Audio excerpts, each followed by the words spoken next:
Hey, Ryan Reynolds here for Mint Mobile. You know, one of the perks about having 4 kids that you know about is actually getting a direct line to the big man up north. And this year, he wants you to know the best gift that you can give someone is the gift of Mint Mobile's unlimited wireless for $15 a month. Now, you don't even need to wrap it. Give it a try at mintmobile.com/switch. Upfront payment of $45 for 3-month plan equivalent to $15 per month required. New customer offer for first 3 months only. Speed slow after 35 gigabytes if network's busy. Taxes and fees extra. See mintmobile.com. Ever find yourself bored or trying to kill time? We have finally found a solution for you. Royal Match. Don't believe me? Let's hear what people say. Royal Match is such a fun puzzle game. There are over 10,000 levels, also a bunch of mini games, which makes it super exciting. My favorite part? It doesn't need Wi-Fi. I play on my commute, on flights, even while waiting in line. And honestly, no ads, not a single one. That's why I'm so into it. So there you have it, a relaxing, challenging, totally ad-free game that goes wherever you go. Download Royal Match and see why everyone loves it. This podcast is brought to you by drunkmummysobermummy.com and made in association with HelloSundayMorning.org, changing the world's relationship with alcohol, one Sunday at a time. Oh, the kettle's boiled. Great. Perfect timing. Should we get started then? I'm Victoria Vanstone. I'm Lucy Good. And this is Sober Awkward.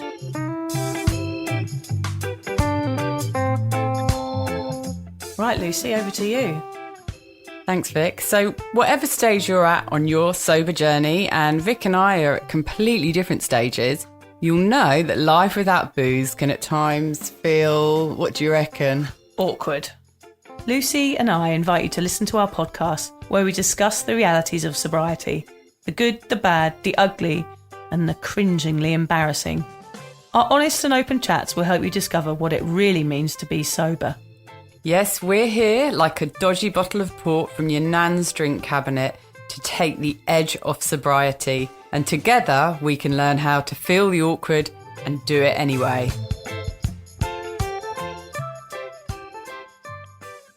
I can see you and I can hear you. Can you see me and hear me? I can. I've got the giggles now because we are like 2 old grannies trying to get on a Skype call. We started at 9 o'clock and it's now 9:53 and we've only just managed to get it working. Oh, these COVID times, Lucy, it causes all sorts of problems, doesn't it? Yeah, so this is really different to our usual podcast setup. So apologies to everybody who notices all the massive errors we're making here, there and everywhere. But I unfortunately have got COVID, which I caught off of my pesky teenagers who all work in the hospitality industry, and we live in a tourist town. So I didn't really stand a hope in hell thinking about it.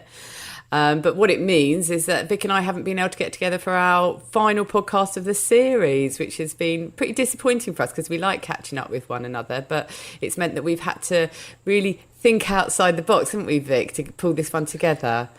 Yeah, we're attempting technology without Alan, which is like a bloody nightmare because he's like a genius, isn't he? It's okay. He's like a robot. He is. And it's fine because I don't mind wasting my entire Friday morning while you and I connect, disconnect, disappear, start to send, like, Vic she was like, ready, go. And I went to introduce a podcast and she just disappeared. It's like I've gone down into quicksand. I've suddenly just melted away. So, Vic, do you want to explain what we're doing? Because we're going around this differently, aren't we, this time? Yeah, so we're recording this on Squadcast today because Lucy's in isolation and I'm away for school holidays. So we're just kind of, I'm draped in sort of birthday things hanging from the ceilings because it was my son's 10th birthday yesterday. So yeah, we're doing this in weird circumstances. Yeah. And I'm just happy that I can see Lucy and she's looking well. How are you feeling, Lucy? Yeah, I feel fine, actually. I tested positive a week ago now. And not to go into symptoms or anything, but I've been one of the lucky ones. I did have some coldy symptoms, and a really zapped of energy was my main thing, and I still feel that a bit now, but all up, I've been fine, and my teenagers have all managed to cope wonderfully and seem to just have a couple of days of symptoms and were back and feeling fine again. So I think we've been really lucky, and in some respects I'm quite glad that we've got it out the way. Yeah, I mean, it's running rampant here, isn't it, Lucy? I mean, it's just our situation in Australia has gone from us not really feeling any sort of COVID nearby to us feeling like it's kind of sitting on our doorstep. So it does cause a little bit of anxiety because we haven't really experienced that over here. There is some sort of thing called COVID anxiety. I keep seeing people, I was laughing today, Lucy, because I went to the supermarket and I see people with their masks just below their nose, like sitting below their nose.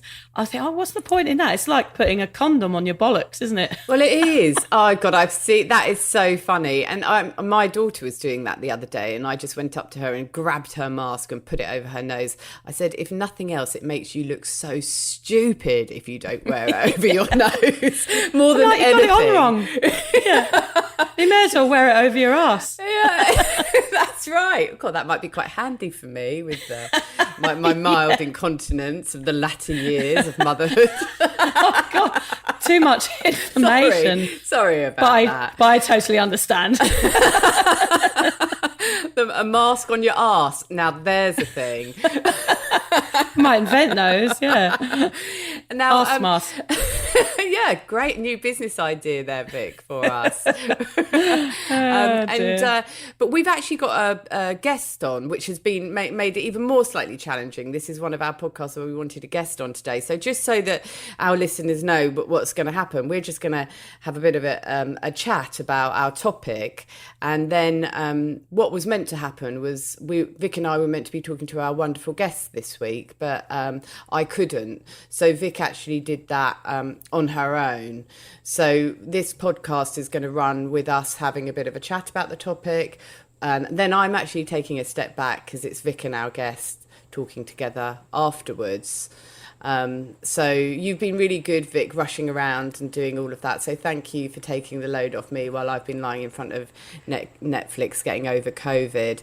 And you've also had your son's birthday as well up there. So how did that go? Yeah, it was good. I was gonna put you your little COVID bout to shame by complaining about how the fact I've been out for poached eggs on toast twice this week and the bread's been soggy. Oh, well, you see, COVID's got nothing on that. I can imagine how inconvenient that was for you. It was extremely inconvenient, Lucy. I just cannot. Why have a cafe and Oh, serve... here we go. For fuck's sake. Why have a fucking cafe and serve soggy bread with poached eggs that taste of vinegar? Oh, they didn't drain the eggs. They didn't drain the eggs, did they? Twice, 2 days in a row, I was crying on my pillow at night. So, yeah, your COVID is nothing in comparison to that. I agree. Nothing worse than a soggy bit of toast, especially when you paid for it. I know. Anyway, we have been out for some nice breakfast because it's my son George's 10th birthday and we went blueberry picking and we had a lovely time.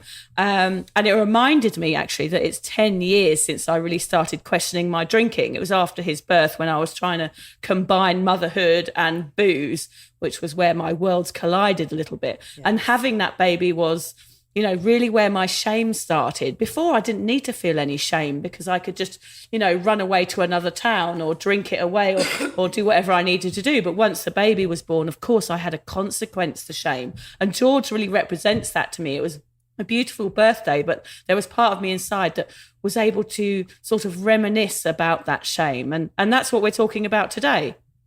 Yeah, we are. We're talking about shame. It's actually brought something to mind, Vic, that I hadn't thought of before when we were preparing the podcast. But my daughter went out for a drink with her dad last week, and he proceeded to tell her that on her 4th birthday, her dad and I and a couple of other people got absolutely off our rockers.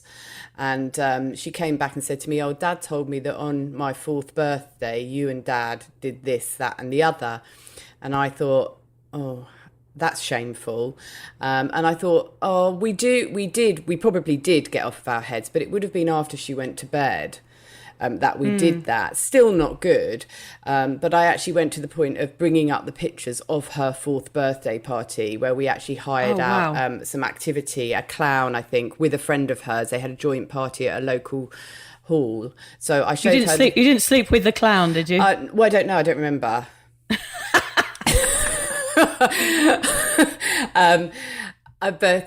So I showed her all the pictures of her having a wonderful time, and me and her dad in the pictures and looking completely sober. And I said, look, this was your 4th birthday.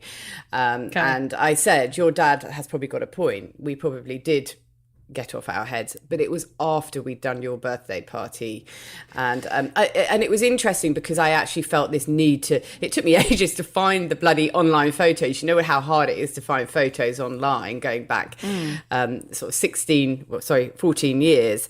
But I really felt shame when she said that, you know, and he was telling her, because he was telling her and her boyfriend because he still found it funny. And in fact, it upset her. So I went to a lot of effort to show her that, you know, she did have an amazing 4th birthday party, and she had all the things a 4-year-old should have at their birthday party.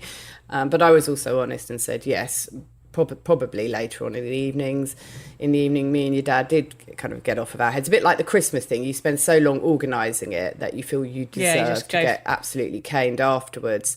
But yes, I was so I felt so ashamed of what he'd said to her that I needed to prove that wasn't necessarily the case.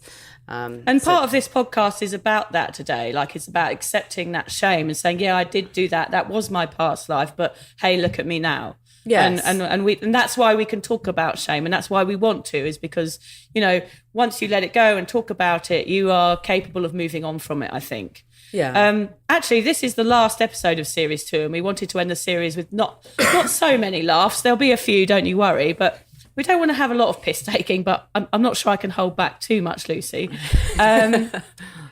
Yeah, but we want to talk about a topic that highlights problem drinking, and a guest we wanted to have on that has experienced firsthand the actual damage that alcohol does.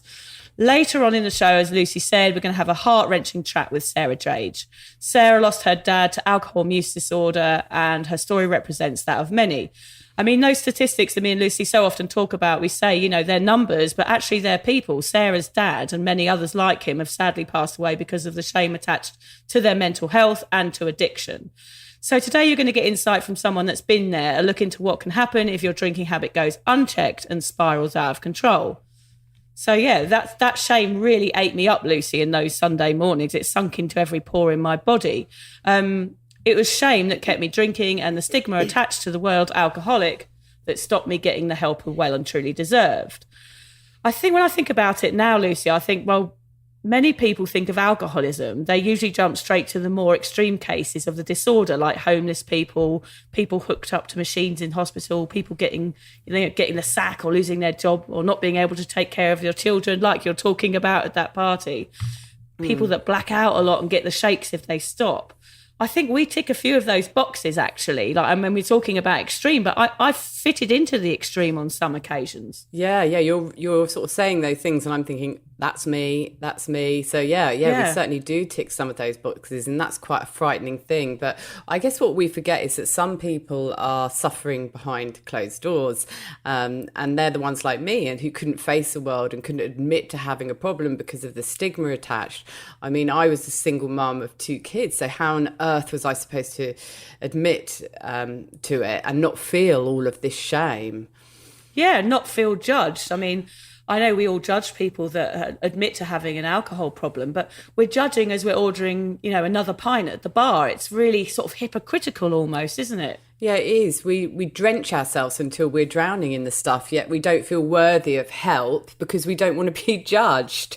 It's like a never-ending circle. It's really awful. So instead of fessing up to the issue, drinkers have, I guess, no choice but to carry on, which means millions of people all over the world suffer in silence and keep on drinking until they end up in the direst circumstances imaginable.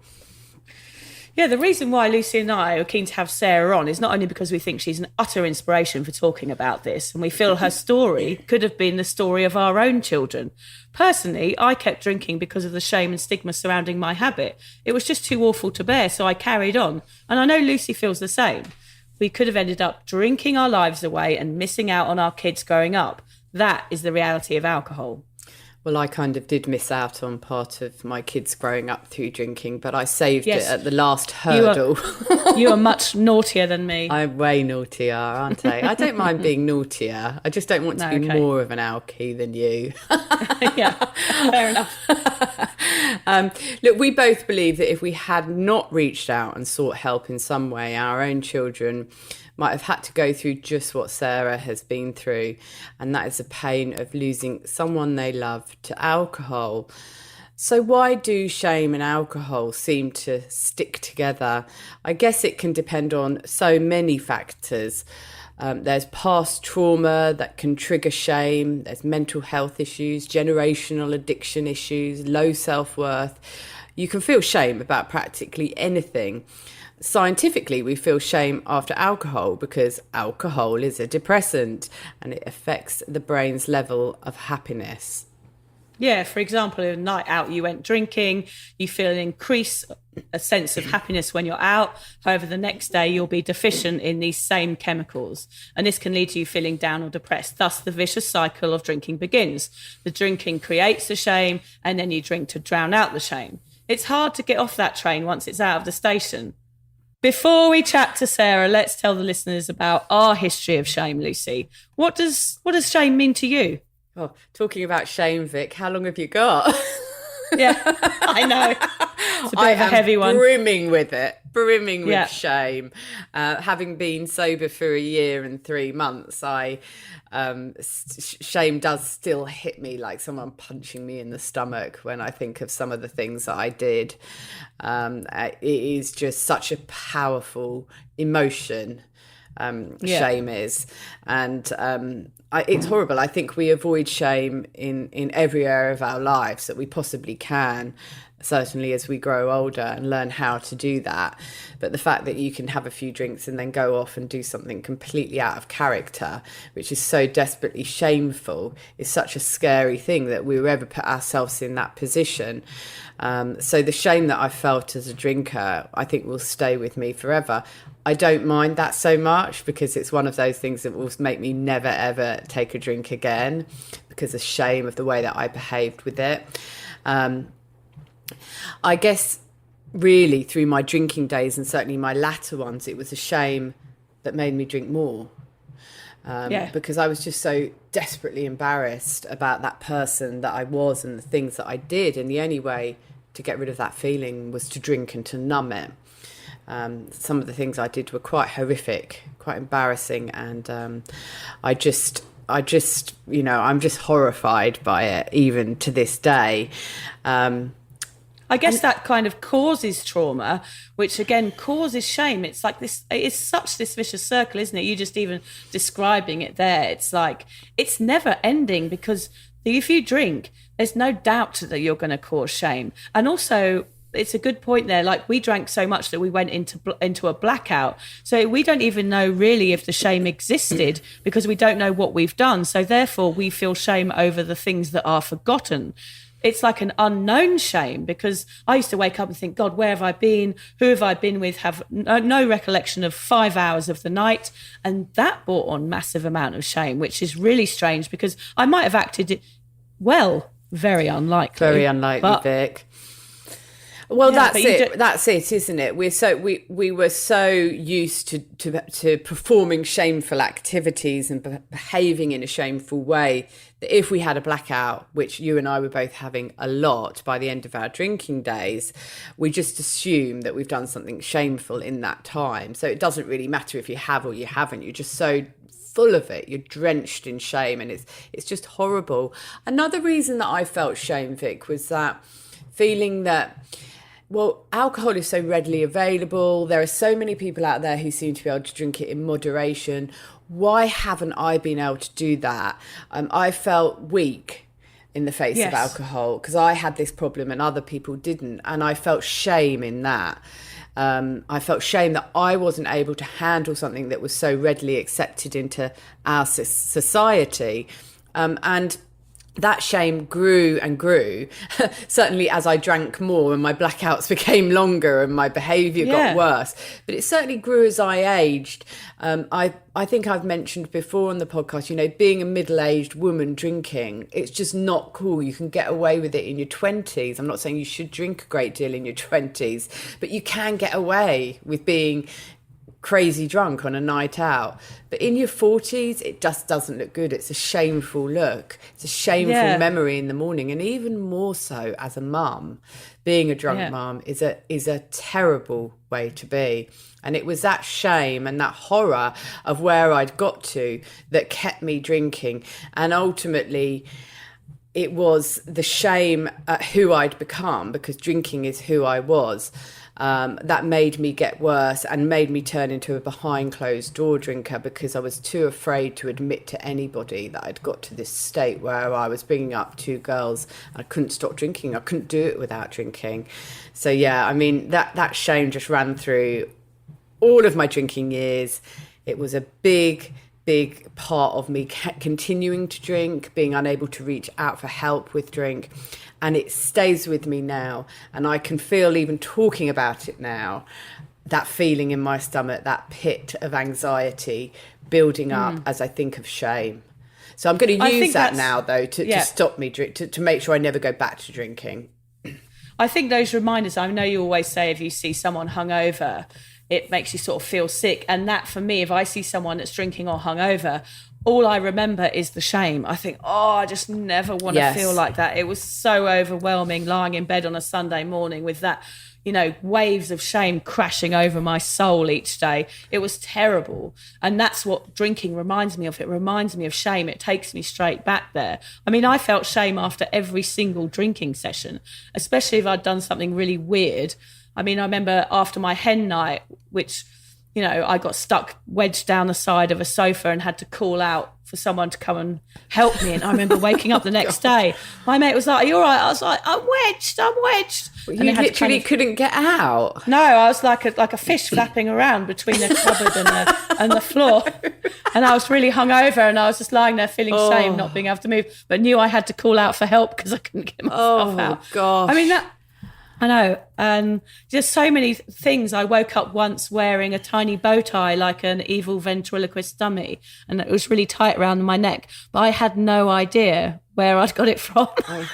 I looked in the mirror and I had this tiny little bow tie really tightly around my neck. It was really weird. I mean, I've woken up in a pile of vomit wearing a sombrero. I've done all of this crazy shit, but it seems funny now. And I know, Lucy, we turn our stories into, you know, like a lot of our shame stories, like, what makes this podcast sort of amusing.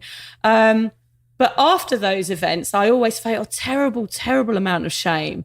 And that was what turned into anxiety, especially after the birth of my first child 10 years ago. But what I must say here, Lucy, is it was shame that led me to seek help. So that's really important that we talk about it and say how we're feeling about our shame. And I had to walk out into the lounge that day when my anxiety had got so bad that I felt like I was going to die or going to go mental or be knocking on the door of an asylum to take me in. It was shame that pushed me there, and to walk into my husband and say, I need help.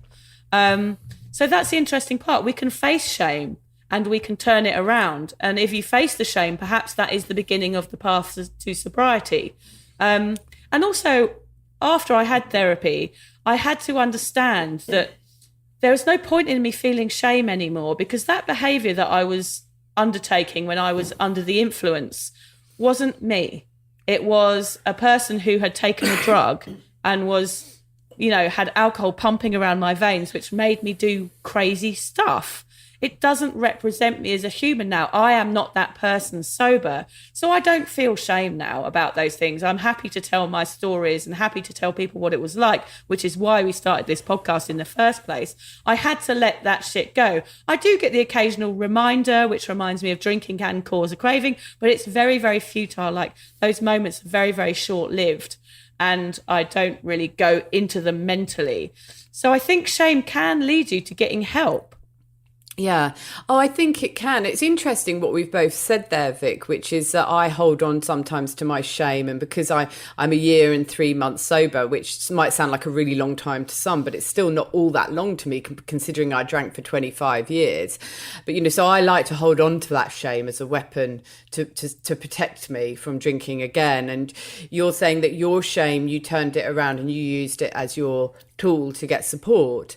And it's interesting how we've both changed what shame is. And I guess we relabeled it in this podcast, the way that we talk about it and we laugh about it. And I think that was one of the things that really helped me to give up drinking when I first met Vic, was it was just sitting and laughing at the ridiculous things we'd done when we were drunk. I mean, we can't stop them having happened. They did happen. So what are we going to do? Are we just going to sort of block them off from our lives? That is not mentally healthy. You know, the things that happened in our life happened. So let's just have a laugh at those crazy things that we did, which are so desperately shameful. And we will admit that they are shameful. However, we are not going to be doing that. Like Vic said, we're different people now. We're not going to be doing those things anymore. We're a safe distance from them, aren't we? Yeah, we're far enough away from them to sort of go over them, have a laugh about them and say, God, I'm glad I'm not that person anymore. Yeah, exactly. It was interesting this week. I didn't mean to do a post for this podcast, but I did a post on my group and said, like, come on, ladies, it's ready to let that shit go and let's talk about our shame stories.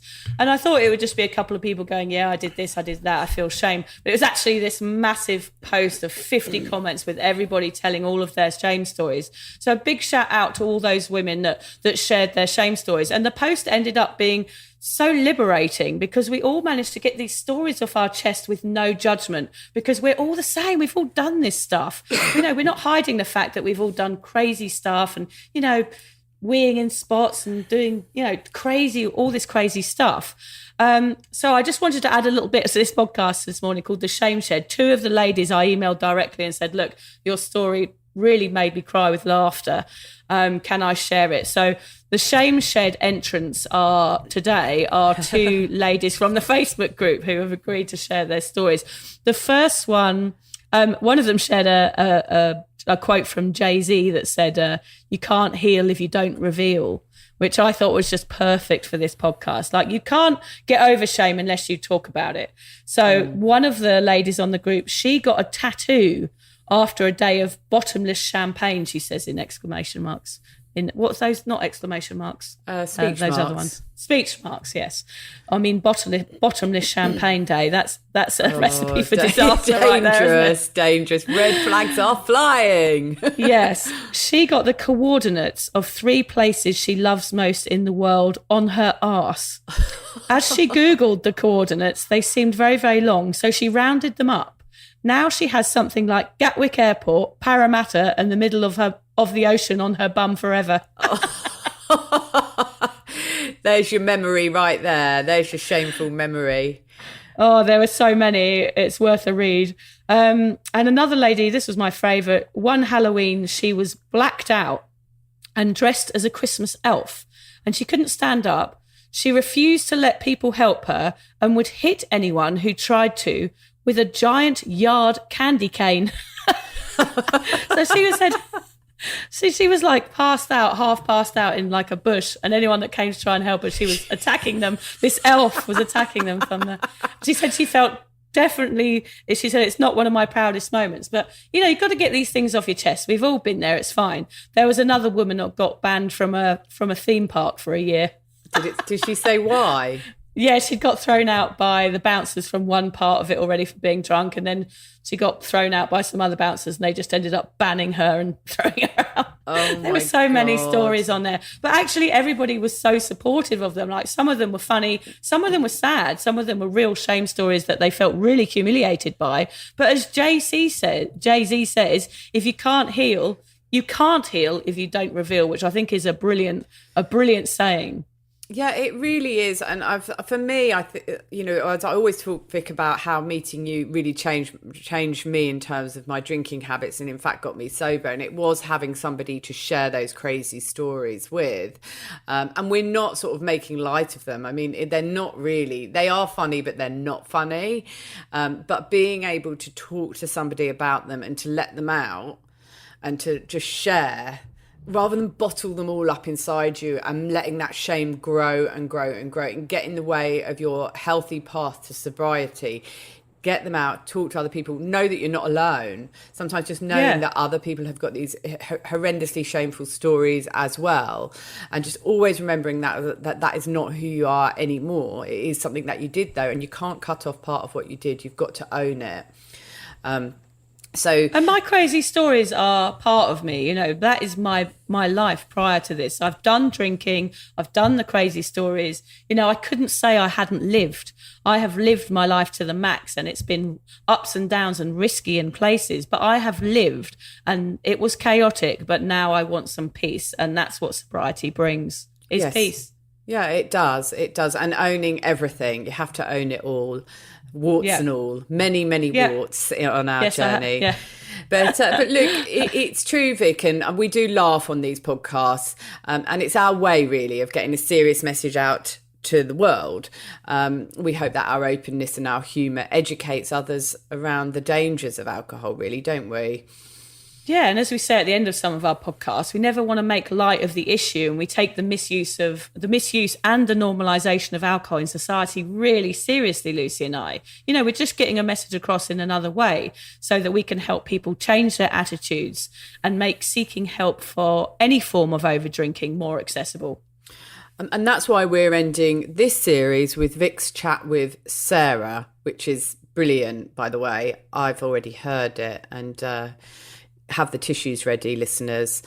We want you to be able to hear that, how this can end if your drinking carries on. And that's what Sarah's story is. So pause this now, take a breath, make a cup of tea, grab the tissues if you're feeling a little bit emotional, and listen as Sarah tells us all about her dad. Yeah, thanks, Lucy. And I hope you feel better. We'll hand this over to me and Sarah now. Yeah, thank you, Vic. I'm lucky enough to have Sarah Drage with me, zooming in all the way from England onto the Sober Awkward podcast today. Unfortunately, as we know, Lucy has COVID, so I'm all alone in the booth. Unfortunately, Sarah's had to meet Alan, which probably was a bit traumatic for her, but she can confirm, I think, Sarah, can't you, that Alan is real and he does exist? He is. Yeah, I can see him. He's real. I can hear him. Yeah. I think all of our listeners would probably be a bit jealous that you got to see Alan, because he's a bit of an enigma, that guy. Anyway, I'm just going to tell our listeners a little bit about you, Sarah. So just bear with me one sec. Sarah is a TEDx speaker and founder of the charitable organisation Warrior Kind, based in Kent in England.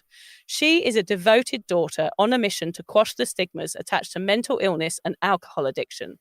After losing her dad in 2017 to alcohol use disorder, Sarah leveraged her own lived experiences of bereavement, anxiety, OCD and PTSD and channeled her trauma into founding the mental health support organisation Warrior Kind, where encouraging healthy conversations around mental well-being is core to their mission in breaking down stigmas and supporting her community. Sarah has found the strength, resilience and passion within to triumph over adversity and raise awareness around the dangers of societal stigmas attached to mental illness and addictions, ensuring that her beloved dad is not just another statistic and that his death can become a catalyst for positive change. Sarah's story resonates so much with Lucy and I. We feel that if our drinking had carried on, our children might have to go through exactly what Sarah has. If we hadn't reached out for the support of others, we feel that our drinking habits would have gone unchecked and spiralled out of control behind closed doors. I first heard Sarah on the Sober Dave podcast, and I remember having to pull over the car and grab a tissue. Her story highlights the danger of alcohol and how, as a society, we need to look at how we normalise drinking culture and the damage it does to not only individuals, but also communities. I am so lucky to have this brave and inspiring lady with me today on the Sober Awkward podcast. Welcome, Sarah. How are you? Hi, I'm really good, thank you. How are you? Yeah, I'm great, thanks. We were just, before we started recording, we were just comparing the weather, which obviously in Australia and England is the done thing, isn't it? Yeah. I'm boiling hot and you're freezing cold. Is that about right? It really is. It's really cold here. Yeah. Well, thank you for joining us so much. And as I said before, Lucy and I feel like your story is so important, because we feel like if our drinking had continued, if we hadn't put aside the shame and stigma that surrounded our drinking habits, that we would be in the same situation as your poor dad got into. So tell me about life growing up with your dad, Sarah. What was it like? Oh, do you know what? Our childhood with my dad was amazing. I was his eldest daughter out of three girls, and I was pretty much glued to my dad's hip. So he'd take me everywhere with him. He was a builder by trade. He used to renovate a lot of property. And I can remember him taking me to the building merchants and sitting me on tops of bags of cement and pushing me around, just pushing me on a big trolley and holding my hand and taking me to business meetings. Wherever he was going, I was with him. I think he was a very devoted dad, he doted on his children, absolutely loved us, adored us, told us every day. So he was very, very sensitive, very in touch with his feelings that way. And he was my hero. I really looked up to him, and I noticed a significant change when I became a teenager. So it was probably between the ages of 12 and 13. I noticed my dad had become a lot more withdrawn, a lot more, he was snappier. He didn't really want to get involved. That whole relationship of father and daughter kind of was becoming a little bit more distant. Had something happened in particular there, Sarah, to make him change? Yes, he'd gone through something incredibly traumatic, which that's a story for another day. Yes. But it was a matter of life and death for him, and right. It really, I mean, looking back, he definitely had some kind of PTSD, anxiety, depression, but it went undiagnosed. It was so obvious now. Now I look back on it, it was so obvious what he was going through. And he was using alcohol to mask that. So he got sucked into one stigma of men shouldn't discuss their mental health. And my dad was a Yorkshire man, so he was very, very proud. So talking about his mental health or anxiety or depression was just unheard of. He wouldn't have done it. So yeah, he was definitely drinking to mask that. And to be honest, he said to me, I drink to forget. If that wasn't an indication, then I don't know what was. So yeah, he was drinking to forget, as he said. So when I became a teenager, I definitely noticed there was a change, there was a difference in him. And that was when our relationship, I wouldn't say so much fractured, but I definitely began to resent him. So his behaviour would consist of different moods. We never knew what to expect. And I always remember saying to him, whenever we'd go anywhere, don't embarrass me today, Dad, just act normal. I mean, whatever normal is. But it was things like his tone of voice would change, or he might have become aggressive in his tone. So he'd reminisced and become bitter over his past, and he'd start talking about it. Or he would completely withdraw himself. So sometimes he'd go and sit in the car at an event and just be really unsociable. And I never knew what that meant. I never pieced two and two together or realised that it was a drink problem. I knew my dad was behaving differently, and we all knew he was behaving differently.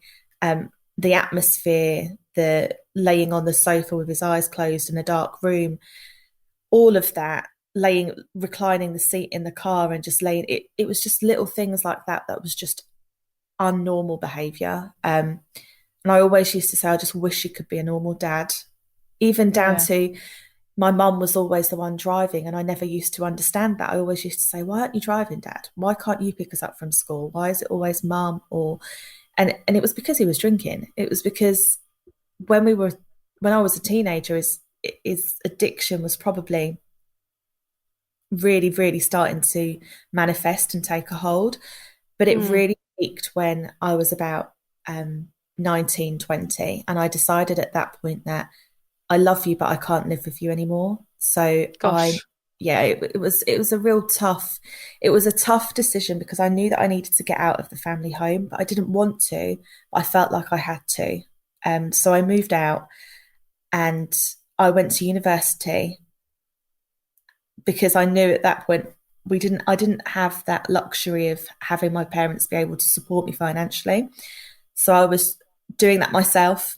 So I became very independent, and my dad really did instill that in us anyway. But I became independent in other ways. So I was never really dependent on my parents. So I moved out, went to university, and I met my husband while I was at university, and I fell pregnant in my final year. That is when we realized that my dad had a drink problem, and we kind of admitted it to ourselves. But again, we were still quite in denial, and we didn't talk about it to anybody. So By this point, Sarah, how long was it since that your relationship had sort of disintegrated and become so sort of awkward, I guess? How long had you been struggling with coming to terms with his addiction? years. Years, Honestly, yeah. I would have said it was years, but it was a subconscious thing, if that makes Mm, sense. yeah. It was something that we there was so much resentment there and bitterness towards him for what he'd put us through. Um, Mm. but we never really admitted it to ourselves, let alone him admitting it. We struggled to admit it. So I would say everybody talks about the alcoholic being in denial, but we were also in denial. And not just that, we were protecting him. I didn't want Yeah. to go and say anything to anybody. I didn't want to tell my teachers. I didn't want to tell my lecturers that, oh, my dad's an alcoholic and I'm struggling at home and it's affecting me. We just kind of got on with it and just lived with it. It was just there. I think the reality of it is sometimes too much to bear, so it just kind of shove it under the carpet, and that's exactly the issue, isn't it? Absolutely, and that's exactly what we did. We brushed it under the carpet, and we brushed it under the carpet to protect ourselves, but to also protect him. Because, I mean, at that point, we were living on a housing estate when my mum was working all hours under the sun, and my dad was passed out most times on the sofa, dealing with his mental illness, but his addiction as well. And we were having to fend for ourselves and kind of just get on with it. And you didn't really then at that point, I didn't want to tell people what my dad was going through because already there's a stereotype that I was being brought into of, or you come from a housing estate and you're pregnant and you're still at university. There was so many societal stigmas that I was already dealing with, that to then come out and say my dad's an alcoholic and I need help, he needs help, I kind of felt I felt embarrassed. I'm not going to lie. I'm ashamed to say that now, but I felt embarrassed. I felt ashamed, and I know he did as well. I think we all did. And I guess that feeling of resentment that you had towards him because you didn't understand addiction at the time, you didn't understand his illness because you were too young to understand, I guess. You know, it takes a while to comprehend what's going on with someone that's in that situation. And for me as well, like it's taken me 40 years to understand what's going on with people. It's very difficult to comprehend what's happening. And the easiest thing to do is just to ignore it and get on with your own life, which I guess is what you did. I did. I kind of escaped it. I moved away, escaped it, but I was a lot older before my time. I had, despite my resentment and my bitterness towards him, I was always trying to fix him. And apparently that is a manifestation of a child of an alcoholic. I fell into a category of I wanted to protect him from that stigma, and I also wanted to fix him. So I was always trying. My feeling in my head was if I go to university and I do well, then people won't think that my dad failed as a parent because I've done so well, and then I will be able to help him because I'll have the resources financially to put him through rehab. So I was always, every choice that I was making was centered around my dad's addiction. And I didn't realize at the time that I had anxiety myself. It was just something that became so ingrained in me I just learnt to live with it. So it was little things that and I still get like it now, but I'd become anxious around people's moods. So whatever mood somebody was in, I was on edge, or I was, I could pick up, I was so sensitive to people's moods, and it made me on edge. It made me anxious. It made me nervous. I couldn't stand being around anybody in a bad mood. And I think that is a manifestation of not knowing what mood my dad was in. And it's interesting what you're saying, Sarah, because like what you're telling me, you had all these resentments and everything was going on, but yet the love was still so pure for your dad, no matter what, no matter how things had turned out and what was going on with him. Every decision you made was to try and get him out of this situation. And it's incredible, isn't it, but in a family, how no matter what happens, the love is still so strong. And that's just lovely to hear. Oh, it was unconditional, and I can genuinely say that I knew. You see, I said at the beginning, where I was with my dad, he took me everywhere, we did everything together. I knew I'd experienced that part of my dad, so I knew what he was capable of, and I knew that this wasn't him. Yeah, I knew it wasn't him, but I just, again, I was 21 at that point, and I was. Yeah, it was just, it was tough. It was tough. It was a whirlwind. It was, I mean, don't get me wrong, there was times when my dad had sober moments. So there were moments of sobriety where we could have a proper conversation with him. And he was always the person that I'd pick up the phone to and ask life advice for. Because he was so good at giving it. He wasn't judgmental. He was so laid back with us. He was always there, and he always told us he loved us. Like, that was one thing that he knew. He had his ways, and despite it all, he always used to say to us, "I love you. I'll just want what's best for you, and I'm sorry I can't do that for you." So he was never violent. Yes, he could get in bad moods and come across in his tone quite aggressively, and that was definitely the drink talking. But when it was my dad, he was such a loving, doting family man. And it broke my heart that other people didn't get to see that like we saw it, his close family. So yeah, the love was very much there. It was very much unconditional. And it still is. And even when the addiction peaked, I would say I was 25. It really peaked at that point. I'd had my little girl at 22. So I was so young, really, really young. And then I fell pregnant again with my youngest. But during that pregnancy, I developed health anxiety. And after a lot of therapy, we've pinpointed that the health anxiety was a manifestation of my dad's drinking habits. So I couldn't control my dad's drinking. And I remember doing it. I remember getting to a point where I've got my own little family to worry about, and then I've got my dad to worry about. And it was getting so much that I compartmentalized in my brain, and I allocated certain times to worry about my dad. So I made a pact with myself, and I said, well, I'm only going to worry about my dad when I'm on the phone to him or when I see him. And then when I'm not around my dad or I'm not talking to my dad, I can then focus my worry on my family. So I'll only think about it at those times. So I did that. But what happened was I developed health anxiety on my own health, because suddenly I'm a mum, I'm a parent, and I think to myself, how can my dad put me through this? Like, if anything happened, like it to me, I wouldn't want my children going through that. I don't want my children to lose their parents. So I became so consumed and so worried about my own health because I couldn't control my dad's health. And I was so worried about leaving my kids without a parent and I wanted to break that cycle. And I wanted my children to have a better family environment than what I did. And I became obsessed with it. I didn't realize at the time that was why I was like that. It was manifesting because it was a control thing. I couldn't control my dad's health, but I could control my own health. So I was focusing on that. And it was it was tough. It's understandable that you had that reaction though, isn't it? Because you're trying to manage so many things. You're trying to balance so many plates at the same time. I mean, I know how you feel. I've got my son at the moment is rather unwell, and I'm trying to do so many things, in my life, and I have to compartmentalize, like you say. I have to think about that 1 minute, because if I think about all the time that one topic all the time, which is epilepsy, it is going to consume me mentally, and I will go down with that ship. But do you know what I mean? I can't. So I totally understand where you're coming from. It sounds like there was a lot going on for you. What actually happened then with your dad? How did this all peak, and how did it end? So we were due to go on a family holiday. My mum and dad had separated at this point.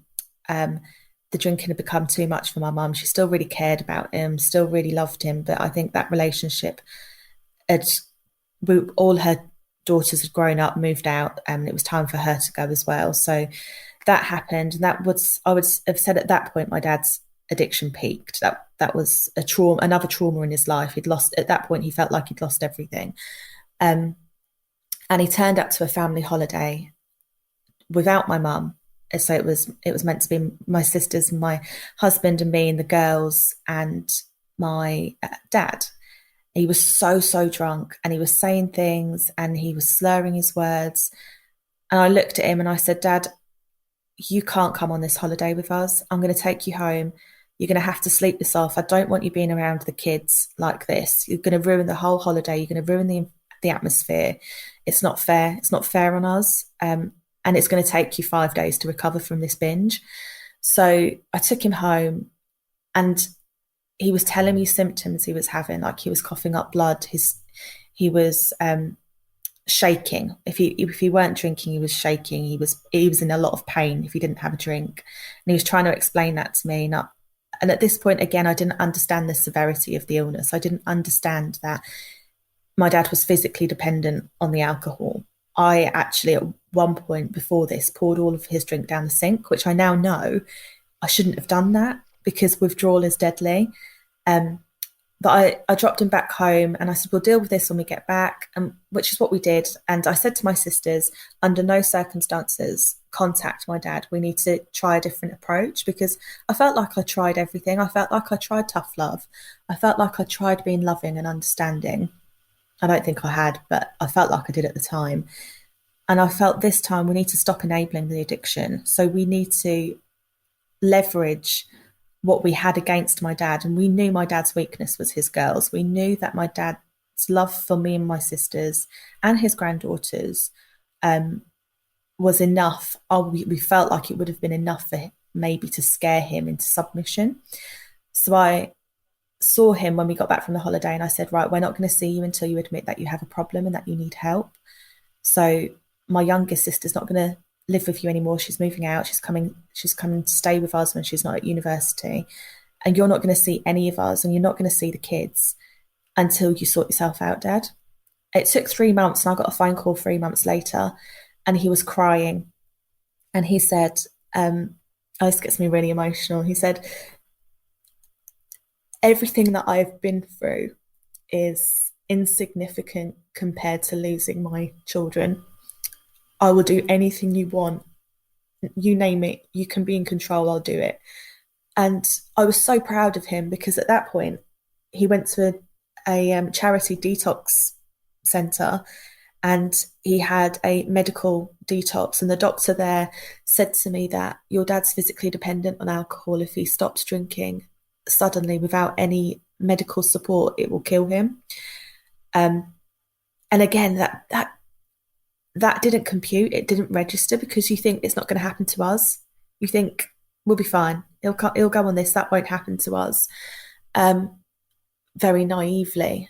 And he did. He came off of it, and he did so well. And I got my dad back. I got that dad back that I had when I was a little girl. And I managed to have 12 months of an absolutely, and I'm so grateful we got that. And he said within that 12 months, he said to me, you saved my life.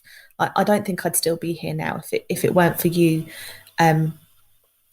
forcing me into that. But what we did, and what we failed to realise, again, what we didn't understand, was that he had an illness. The alcohol addiction wasn't the issue. The mental health was the issue. Alcohol addiction was a side effect of the trauma. and the anxiety and the depression. We didn't treat that. We very naively assumed he's not drinking anymore, he's fine, and he's not an alcoholic anymore, he's fine, he's normal again. And we brushed it under the carpet again, and we didn't talk about it. And then we lost his dad, my granddad, in the March 2017. And that was enough. That was a pivotal moment in my dad's life for him to relapse. And again, I knew he'd relapsed because, and this is how in tune I was with my dad, I could tell whether he'd been drinking from just one sentence over the phone. I could tell. I knew. All he'd have to say to me was, hello, what are you doing, or where are you? And I would know instantly, you've been drinking. And I knew before my granddad's funeral, we had a massive argument. I said, you've been drinking again. And he was telling me he hadn't. I thought, you have. I can hear it. I can hear it in your voice. That's your drunk voice. That's what we called it, your drunk voice. That's your drunk voice. And it was like my husband could never tell. He thought I was mad. It's like, how can you tell he's been drinking? I don't understand. You just literally picked up the phone to him. I'm like, you don't understand. I've lived with this for years. He's been drinking. I can hear it. And he'd relapsed. And it wasn't until summer 2017. And I've never, and I can honestly say this, I've never in my entire life felt frustration like it. I was completely out of control. His addiction and illness had peaked so badly that I knew we were on a downward trajectory. I knew we were on a downward spiral. And I knew that there was only one way out for my dad at that point. Subconsciously, I knew that it was death. And I said that to him. At this point, I'm just crying and I'm angry and I'm saying some horrendous stuff to him. I'm calling him some awful stuff, swearing at him, telling him I hate him. And that was literally 2 weeks before he died. And I said to him at one point, I hated myself. And it took a lot of therapy for me to get over it. But I said, Dad, you'd be better off dead, because right now, I don't think you realise what you're doing to us. I hated myself for saying that to him. Absolutely hated myself. And he rang me crying one day and he said, did you mean all of that? And I just said, no, I absolutely didn't. I said, but I don't think you realise what you're doing to yourself. You're killing yourself and there's nothing I can do. I'm ringing people for help. I'm ringing his GP. I'm ringing helplines.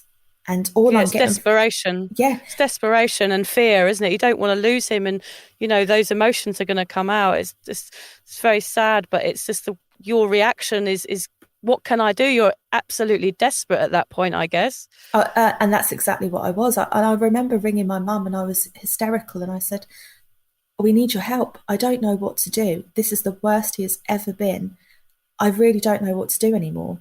And literally, I think it's 4 days before we lost him, I had a phone call from him. He was hallucinating. He was seeing his dad and he was coughing up blood again and he was in a lot of pain. And he said to me, oh, if I survive this, then I'll live till old age for definite. And I thought, what do you mean by that? What is going on? What is happening? So I went round there and I went to see him and he was curled up in bed, shaking. He was bloated. He was jaundice. He was vomiting all the time, bringing up blood. All the symptoms of alcohol dependency and withdrawal had kicked in, because at this point, where he'd been on a clinical detox, when he went back to drinking, he needed something a lot stronger than what he was drinking before for it to have an effect. And so this time he wasn't drinking lagers or beers or anything weak. He was drinking a litre of vodka a day that we know of, and he was drinking it neat. Wow. And he suddenly stopped. He got scared and he suddenly stopped, thinking, oh, I've gone too far. I need to stop before I get dependent on it again. But it was too late. He was already dependent on it. And we had an argument that day because I said, right, I'm calling an ambulance. You've got liver failure. We need to go to the hospital. And at that point, he kind of took control back and said, and he shouted at me and he reminded me who the parent was. And he said, you will respect my decision. I am not going in the ambulance. If you ring an ambulance, I'm not getting in it. And his exact words to me were, there are people at that hospital that deserve the doctor's time more than me. I have done this to myself. I will get off of it myself. There's children at that hospital that need to see a doctor. I'm not taking up those doctors' time because of my weakness. And at that point, I said, well, I can't watch you do this to yourself. And I went. And I never, it took a lot. I only recently just forgiven myself for that, because I felt like I'd contributed to his death. I felt like I'd killed him. Ooh, that's a lot. We went, so a few days later, I got a phone call from my sister, and she said, you need to get up to A&E, Dad's in a bad way. And I got there, and by this point, I think they call it wet brain. So his liver was failing, and all the toxins from his liver were accumulating in the rest of his organs and going to his brain. And he wasn't drunk. So when I saw him, he wasn't drunk. It was a different kind of confusion. He didn't recognize me, for starters, and he looked vacant, and he reminded me of a dementia patient. And at that point, when from being in A&E, within 30 hours, he was dipping he was going from severity to severity within wards. So he started off in the assessment unit, and then he went into majors, and then he went from majors into resus. And then resus, we've got 2 consultant surgeons in the room showing me scans of his lungs, and it still weren't registering just how poorly he was. I mean, I've been to A&E a lot of times having kids and for myself, and I don't think I've ever been in a room with 2 consultants. And I think when that happens, you know it's serious. But it didn't register. It still wasn't registering. And then he went from resus into a ward. And within a few hours of being on a ward, he was in intensive care, hooked up to a dialysis machine, semi-conscious. And I still wasn't accepting it. I was still in denial. And when I went to see him in intensive care, the curtains were around him. And my mum was with me, and her phone rang, and it was the hospital. And we both looked at each other, and we knew what was coming. And out came this tired, defeated surgeon. And he just sat down, and he started listing off everything that was wrong with him. And I had to stop him midway, and I just said, is my dad going to survive this? And he looked at me and he said, he has a 10% chance of surviving. That's if he doesn't die when I put him on a life support machine. So I walked out the hospital. I begged my dad to try and fight it, but I felt like I was being selfish at that point, because I felt like he'd gone through so much. And I felt that even if he did miraculously survive that, the lust and damage that would have had on him mentally probably would have been life-changing. And they said that as well. So I disappeared for a bit. My husband was absolutely amazing. My husband was like another son, or a son to my dad. He was very close, and he did all the talking with the doctors and persuaded me to come back and hold his hand while we switched him off. And it was painful. And I remember we turned off that machine, and I sat there and I thought, I felt like I was at a crossroads. I was already vulnerable with my own mental health. And then now that had happened, and I knew that if I followed that trajectory that I was on with my own mental health, I would end up like my dad, because I'm very much my dad's daughter. We're very similar in personality, and I know that I don't know the scientific evidence for this, but I know that I have an addictive personality, which is why I can't drink alcohol. I'm scared of it. I'm scared of what will happen to me if I get hooked on that, or because I know that I could very much end up like that. So I avoid it. And I knew that there's 2 ways that I can go, and I can go that way, or I can go this way, and ensure that the trauma that my dad endured stops now. It stops with this generation, and it doesn't get passed on to my kids, because I do not want my kids going through what I've been through. And fortunately, that's the road I took. And I always say to people now, and it sounds really cliche, but I say that my dad saved me.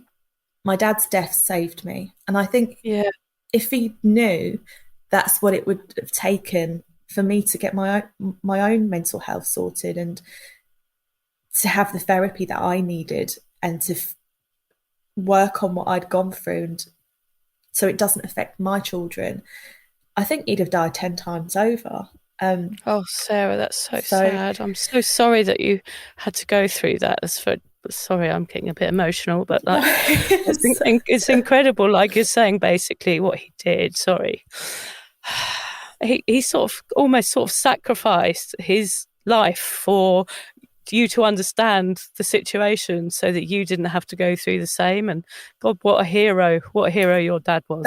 That's how I like looking at it that way, and I think I like to. This is why I do the work I do now, because I feel I feel guilty. Of course, I feel guilty, but I also feel a massive gratitude, and I feel a massive responsibility to help him now. I know he's not alive, but there's other things that I can do to help him. I don't want my dad being another statistic.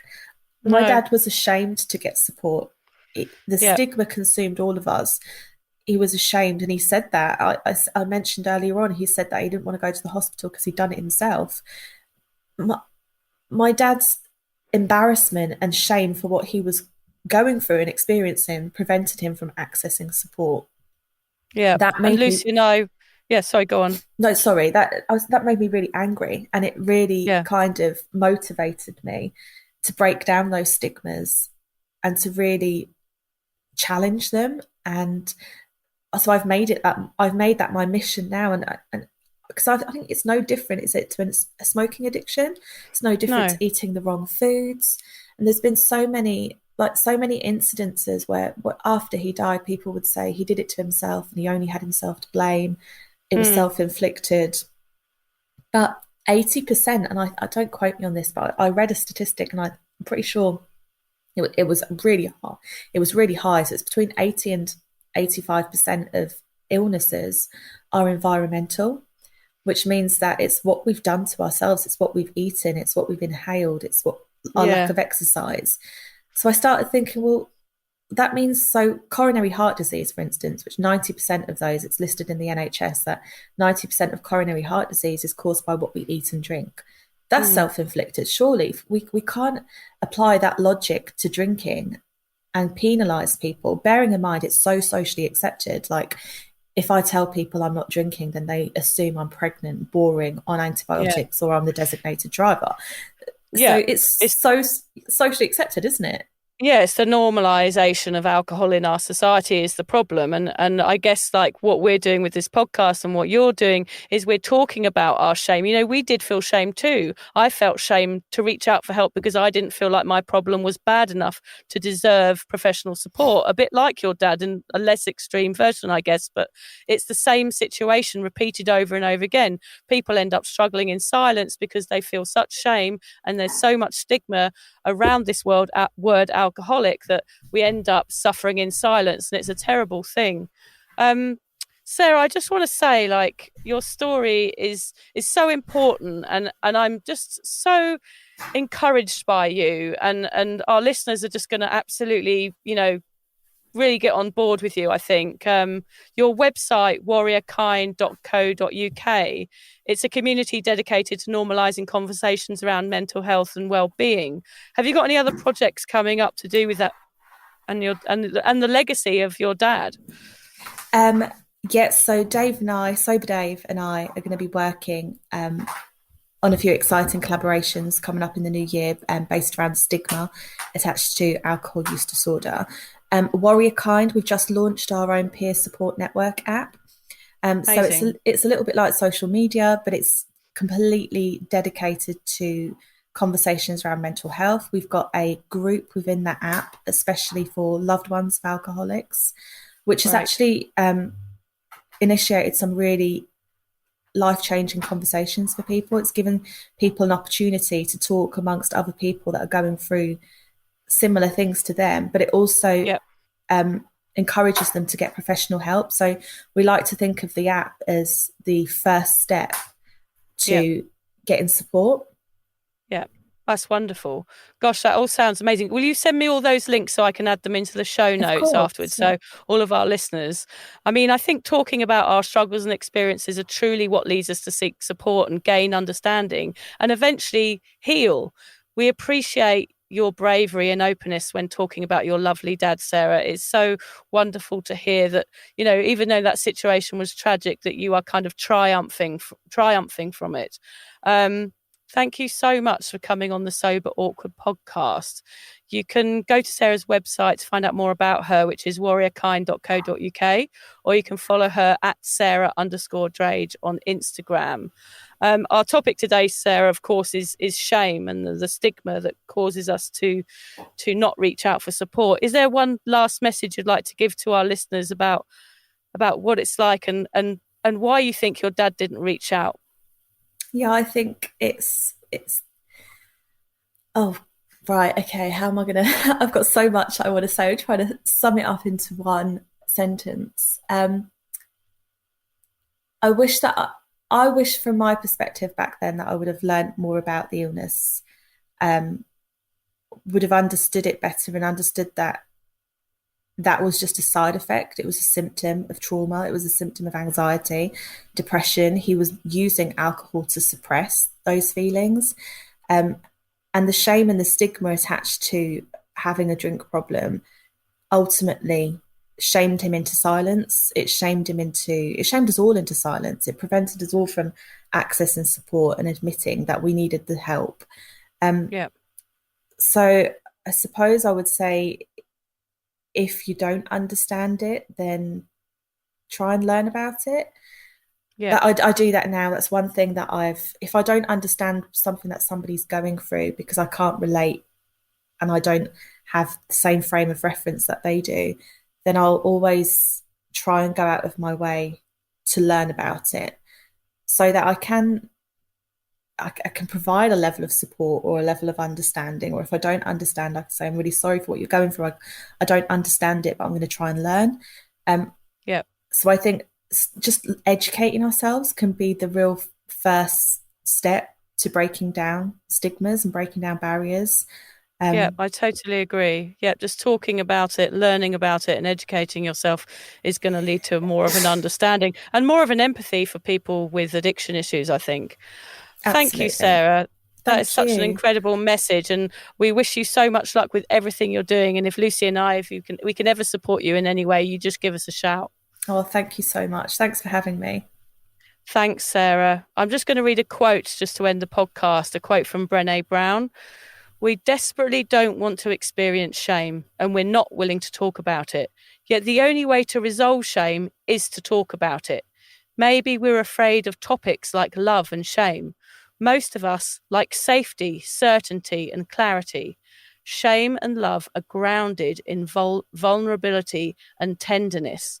So I thought that was a lovely one to end on. It just shows you, like, we don't like feeling vulnerable, so therefore we don't approach it, and it can be a really, really hard topic. But if you face those hard topics, it is kind of the cure to any sort of mental health and addiction issues, is to really, confront those problems if you have the support behind you to do so. The book of the week this week is The Power of Vulnerability by Brené Brown. It's a wonderful book. If you haven't read it, I just highly recommend it. And I'll put all the notes into the show notes for everybody listening.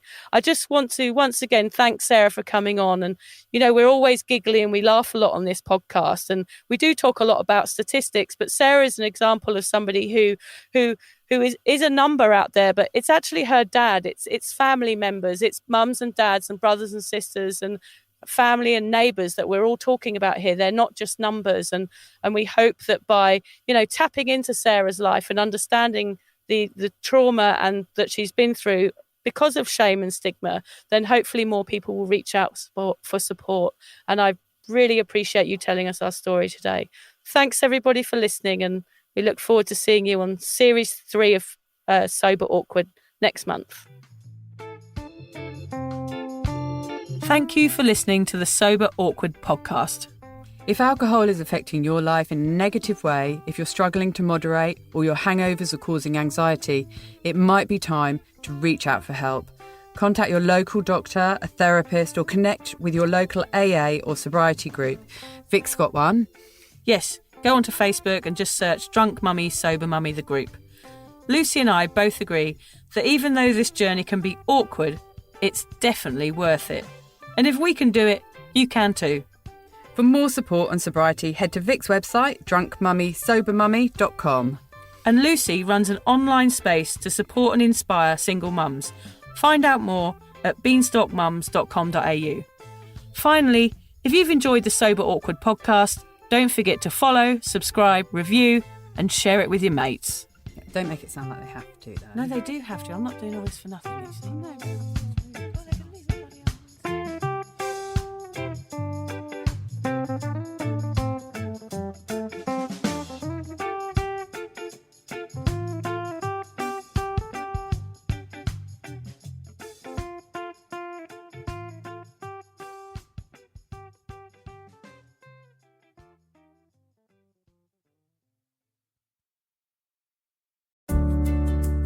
Hi there.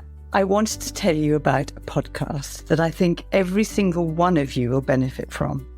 It's called Therapy Works, and it's hosted by me, Julia Samuel. I'm a best-selling author and psychotherapist. I invite you into my therapy room where I speak to either a known or unknown guest.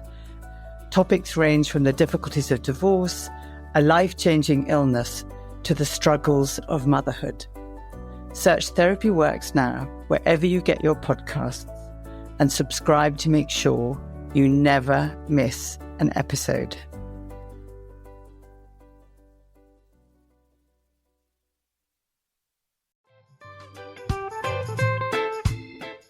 Vic, so do you fancy coming on a sober holiday? Don't worry, we're not talking about some corporate wellness retreat with cucumber water and enforced eye contact. No, this is a sober awkward retreat. 8 days of sun, sweat, laughter, and absolutely no hangovers.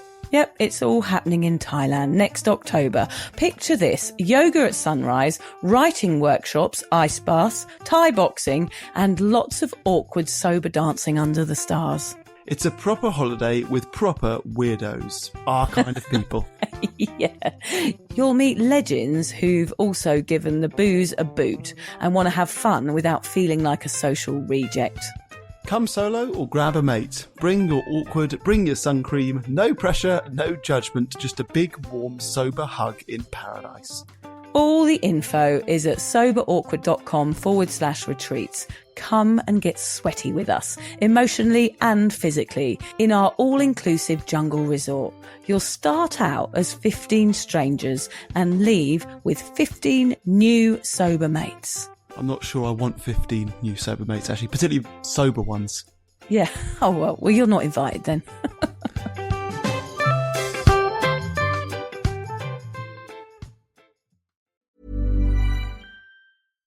Hannah Burner, are those the cozy Tommy John pajamas you're buying? Paige DeSorbo, they are Tommy John.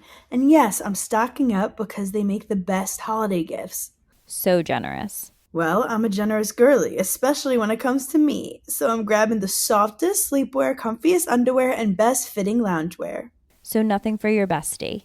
Of course I'm getting my dad, Tommy John. Oh, and you, of course. It's giving holiday gifting made easy. Exactly. Cozy, comfy, everyone's happy. Still need a last minute gift? Don't panic. Tommy John is on Amazon.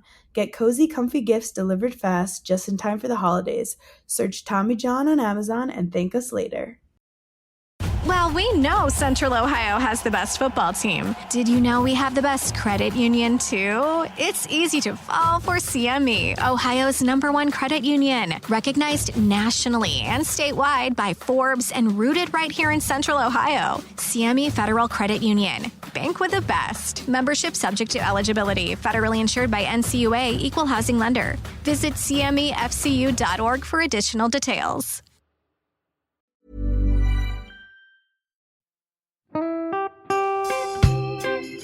So, as you probably know, my comedy memoir, 1,000 Wasted Sundays, is officially out. All my magnificent fuck-uppery in one awkward hit. If you'd like to get your hands on a copy, it's now available from all good bookstores. We always say all good bookstores, don't we? Yeah. Are there bad bookstores? No, it's probably ones with moody sellers. Oh yeah, really depressed librarian folk. Yes, okay, yeah, good. yeah. So there are probably some, but we're only storing it in the good ones. It's only made it into the goodies. You can also get it from all good online retailers. The print version and ebook are out now, and the audiobook will be available in March. I've been writing my memoir for 5 years. It will make you laugh, cry and cringe, and hopefully inspire a few people to reconsider their relationship with booze. If you love the podcast, then I think you'll love the book, even if I do say so myself. Hamish has read it. What did you think? I feel like I know a little bit too much about you now, to be honest, Vic. Look, I really loved it. It was hilarious and surprisingly moving, but I feel like I've seen you naked in a literary sense. Yeah. Does that make sense? Yeah, that's worrying. Yeah. From an emotional point of view, seriously, it wobbled my teeny weeny wooden heart, Vic. Okay. My teeny little wooden heart. Well, his wooden heart is broken. Anyway, so if you do manage to get your filthy mitts on a copy, please do me a favour and head to goodreads.com and give me a review. Doing that will help me get it out there to those that need a bit of sober support. So there you have it. My story, unwanted warts and all. Come and get awkward with me. Not to be too demanding or anything, but seriously, go and buy it now. Yeah, go and buy it. Go and buy it right now. Yeah, don't just tell your friends, buy it, and then buy your friends one or two. Yeah, don't give them a copy, buy it. Yeah. And you know what? Don't be careful where you store it. If you lose it, you can always buy another 5. Buy another one. Yeah.